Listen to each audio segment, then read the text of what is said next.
Masih tentang dunia arwah, masih tentang jual beli arwah. Ini adalah bagian kedua, saya harus melanjutkan tentang tema ini.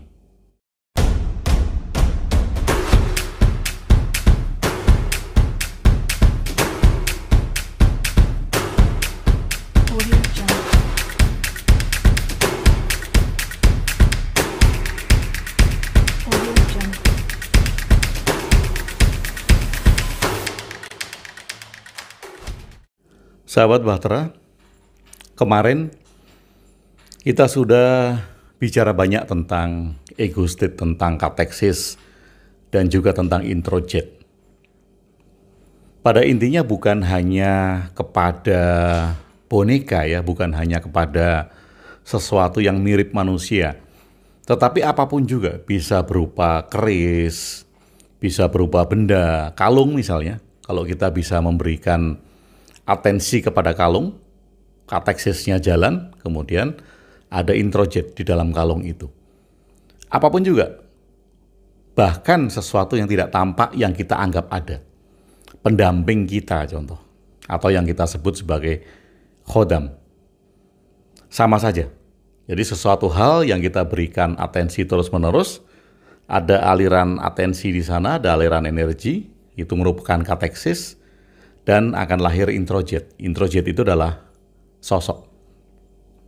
Nah sekarang, saya ingin mengajak Anda untuk berpikir ulang. Demikian.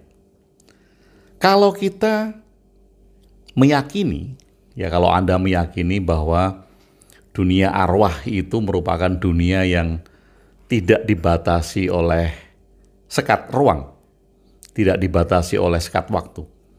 Jadi dia bisa menembus ruang dan bisa menembus waktu. Setidaknya kan begitu. Jadi dia tidak terkungkung oleh apapun juga. Nah kalau dunia arwah yang Anda yakini itu tidak terbatas, tidak tersekat oleh ruang dan waktu, kemudian dia ada di dalam sebuah patung, mengapa patung ini harus Anda ajak jalan-jalan dengan alasan bahwa arwah ini ingin jalan-jalan? Apa alasannya Anda memberikan makan kepada arwah yang ada di dalam patung seperti ini dengan piring yang Anda letakkan di depan patung ini? Atau minum misalnya, dia ingin minum kopi, minum teh, atau kalau dia anak kecil, dia ingin minum susu, kemudian Anda ambilkan botol susu, diletakkan di depan patung ini. Alasannya apa? Kalau Anda meyakini bahwa arwah itu tanpa sekat ruang, tanpa sekat waktu, tanpa Anda hantarkan makanan pun, dia seharusnya bisa menembus dapur Anda, menembus lemari es Anda, menembus lemari makanan Anda, walaupun Anda kunci rapat-rapat. Kalau Anda yakin bahwa dia adalah arwah yang bisa menembus batas ruang dan waktu, dia akan bisa cari sendiri makan itu. Kalaupun kemudian di rumah Anda tidak ada susu misalnya, tentu dia akan pergi ke supermarket sendiri. Nggak ada yang lihat.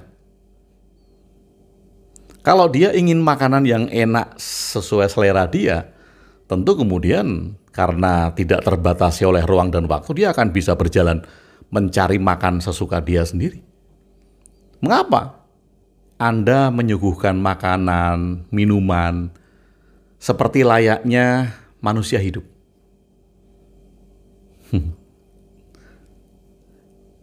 Mari kita berpikir sejenak tentang itu. Kemudian kalau Anda ajak dia jalan-jalan, seolah-olah dia adalah manusia yang harus diajak jalan karena tidak bisa berjalan. Tidak bisa berjalan sendiri untuk dilihatkan lingkungan, diajak ke mall misalnya, atau ke sawah, atau lihat pohon. Loh, dia kan tidak terbatas ruang dan waktu. Dia bisa jalan-jalan sendiri dong. Dia bisa mau kemanapun juga. Kalau Anda tinggal di Jakarta, arwah ini mau ke Amerika misalnya, ke Los Angeles. Saat itu juga karena tidak ada sekat ruang dan waktu dalam kedipan mata, dia bisa sampai ke sana. Kemudian kalau dia ingin ke London, saat itu juga dia berada di London. Kemudian dia ingin ke Afrika, saat itu juga seharusnya dia bisa pergi kemana-mana tanpa Anda ajak jalan-jalan.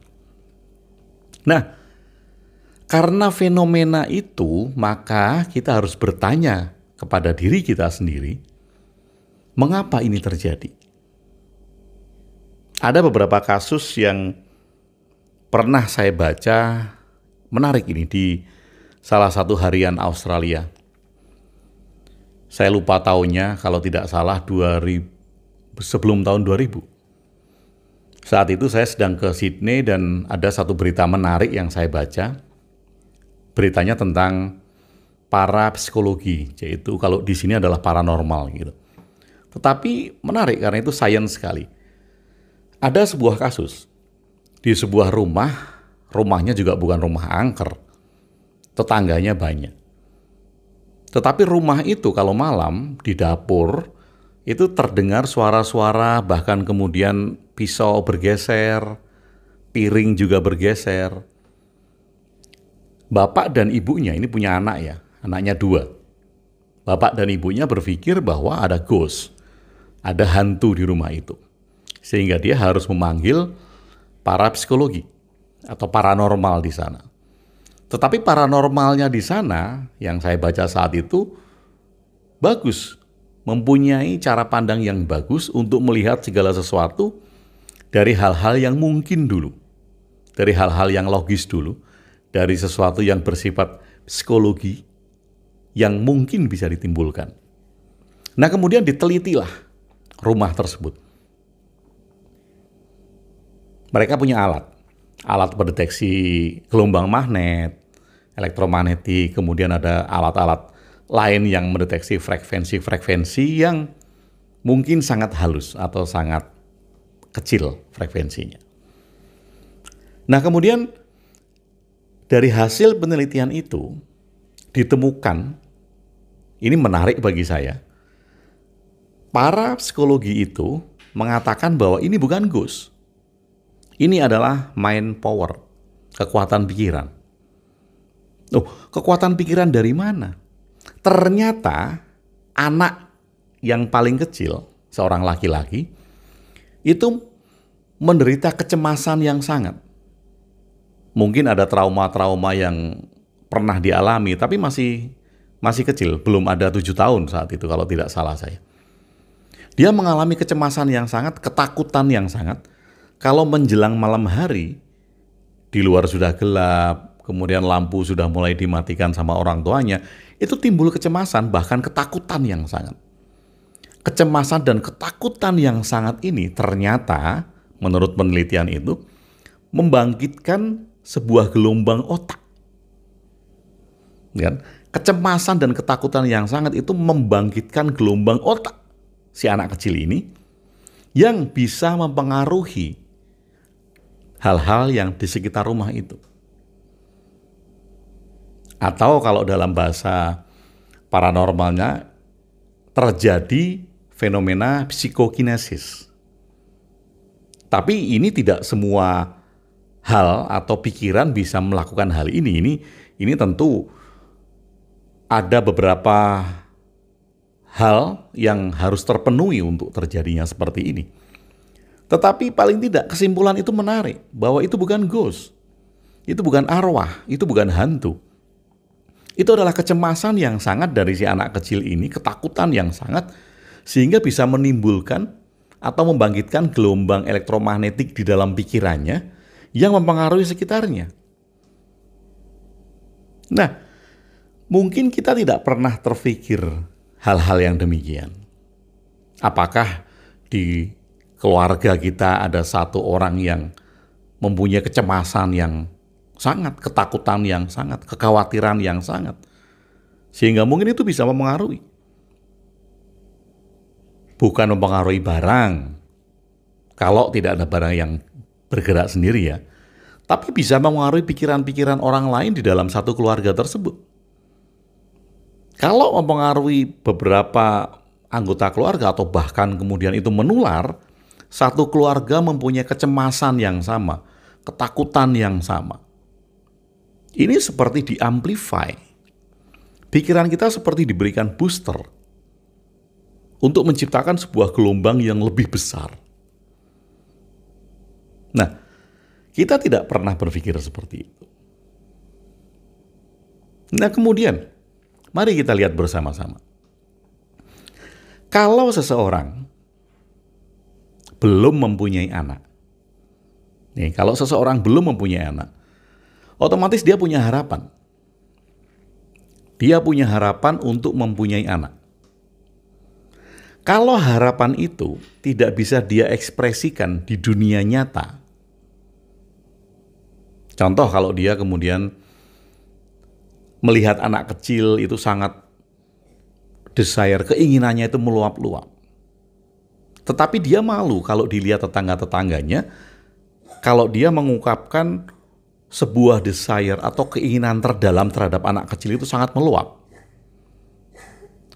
Nah, posisi dia yang malu untuk mengekspresikan hal itu kemudian bisa dilampiaskan dalam bentuk introjet atau dalam bentuk sosok. Keinginan-keinginan tersebut melahirkan introjet, melahirkan sosok. Bagaimana caranya melahirkan sosok? Kemudian bisa saja patung atau boneka-boneka seperti ini menjadi introjet, menjadi sosok dari harapan yang tidak bisa dipenuhi itu. Kemudian ada yang juga yang bertanya demikian, loh bukankah ada juga loh Pak Agung yang mempunyai anak tetapi dia masih percaya dengan patung-patung atau boneka-boneka yang ada arwahnya? Bisa. Mengapa itu bisa? Karena mungkin dia tidak menemukan harapan atau sosok di dalam anak-anaknya ini. Nggak ada anaknya yang menurut seperti patung. Karena dia Anda mau berbuat apapun juga dia nggak akan bisa protes. Dia akan menjadi satu sosok yang menurut. Dia akan menjadi satu sosok yang jujur kepada Anda. Dia akan menjadi satu sosok yang tidak bisa melawan. Dan ini sangat menyenangkan. Sangat menyenangkan bagi manusia ketika dia mempunyai seorang kawan yang sangat menurut, tidak membantah, tidak pernah protes. Ini menjadi satu sosok yang sempurna. Harapan-harapan yang tidak terpenuhi itu lahir dari introjet yang tidak pernah menuntut. Nah, karena ada hal-hal yang tidak bisa diekspresikan di dunia nyata, kemudian lahir dalam bentuk sosok introjet, kita bisa menciptakan apapun. Ada orang yang mungkin saja sering berantem dengan pasangannya. Kemudian setelah ada satu sosok introjet itu, hal itu bisa berkurang atau bahkan hilang. Kenapa? Karena energi yang tadinya dipakai oleh kedua orang ini untuk berantem, permasalahan-permasalahan sepele yang kemudian bisa menyebabkan berantem, teralihkan kepada introjet tadi. Jadi seperti merasa tertolong. Oh iya ya, ternyata kehadiran arwah ini bisa membantu saya untuk mengurangi pertikaian. Bukan membantu sebenarnya, karena atensi Anda dialihkan. Atensi Anda yang tadinya itu melihat kesalahan-kesalahan kecil dari pasangan Anda kemudian dialihkan. Otomatis Anda tidak jadi berantem, otomatis tidak terjadi pertikaian. Karena atensinya dialihkan kepada introjet. Sesimpel itu sebetulnya. Sahabat ruang diri, Anda tentu pernah melihat film The Others yang dibintangi oleh Nicole Kidman. Saya sangat suka sekali dengan film itu karena menggambarkan bagaimana kita bisa memproyeksikan alam setelah kita tidak memakai tubuh fisik ini dan kemudian kita masuk di dalam alam proyeksi kita sendiri. Nah, di akhir video ini saya ingin mengajak sahabat semuanya untuk berpikir. Jangan-jangan bahwa kematian itu hanya proses looping kehidupan. Saya ulangi lagi. Jangan-jangan kematian itu hanya proses looping kehidupan. Apa itu looping? Proses terjadinya pengulangan-pengulangan yang tidak akan pernah berhenti. Anda tentu pernah merasakan mimpi. Pada saat Anda bermimpi, apakah Anda pernah mengatakan bahwa saya sedang bermimpi? Kalau di ambang sadar, ya kita bisa mengatakan bahwa saya sedang bermimpi, kemudian kita bangun. Tapi pada saat mimpi itu terjadi, mungkin mimpi dikejar sesuatu, sampai terengah-engah, sampai kemudian Anda merasakan capek beneran. Atau mimpi jatuh, itu ketakutan beneran, mimpi naik gunung, atau mimpi apapun juga. Saat mimpi itu terjadi, kita menganggap saat itu adalah hal yang nyata. Kita baru mengatakan itu adalah mimpi pada saat kita bangun. Kematian, mungkin saja itu looping. Proses terjadinya jumping dari satu kehidupan ke kehidupan yang lain.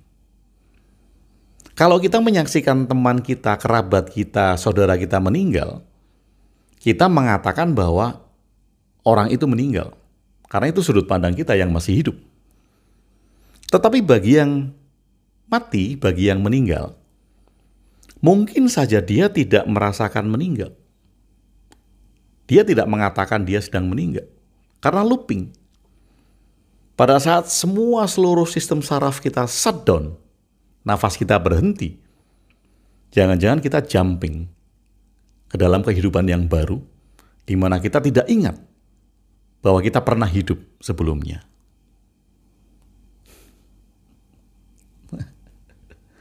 Kalau demikian, kalau memang benar itu adalah looping, lalu apa yang dinamakan arwah? Lalu apa yang dinamakan kehidupan setelah kematian? Sahabat Ruang Diri, nanti saya akan lanjutkan tentang tema arwah ini.